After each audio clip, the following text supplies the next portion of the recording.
السلام علیکم ورحمۃ اللہ وبرکاتہ۔ دوستو، آج میں آپ کے لیے قرآن کی 3 بہترین دعائیں لے کر حاضر ہوا ہوں۔ ان لوگوں کے لیے خاص تحفہ ہے جن کی اولاد نہیں ہو رہی، کئی سال گزر چکے ہیں، وہ مایوس ہو چکے ہیں لیکن ان کی اولاد نہیں ہو رہی۔ دوستو، یہ قرآن مجید کی بہت ہی اہم 3 دعائیں ہیں، یہ اولاد کے لیے خاص ہے۔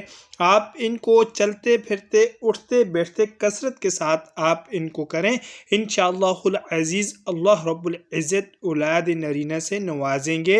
یقین اور اخلاص کے ساتھ ان آیات کا ورد کریں، انشاءاللہ العزیز میرا رب آپ کو صالح اولاد عطا فرمائیں گے۔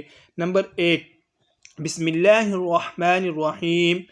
رب هب لي من لدنك ذرية طيبة انک سمیع الدعاء۔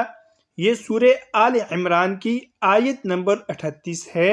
نمبر 2، رب لا تذرنی فردا وانت خیر الوارثین۔ یہ سورۃ الانبیاء آیت نمبر 79 ہے۔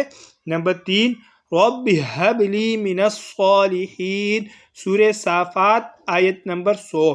آپ ان 3 آیات کو یاد کریں اور چلتے پھرتے اٹھتے بیٹھتے پڑھیں، انشاءاللہ العزیز اللہ رب العزت آپ کو صالح اولاد سے نوازیں گے۔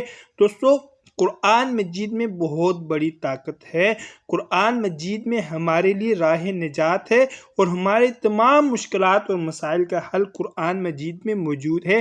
آپ مایوس نہ ہوں، کر کے دیکھیں، انشاءاللہ العزیز بہت فائدہ ہوگا۔ اور مزید اچھی ویڈیوز کے لیے چینل کو لازمی سبسکرائب فرمائیں۔ جزاکم اللہ احسن الجزاء۔ طالب دعا قاری محمد آصف۔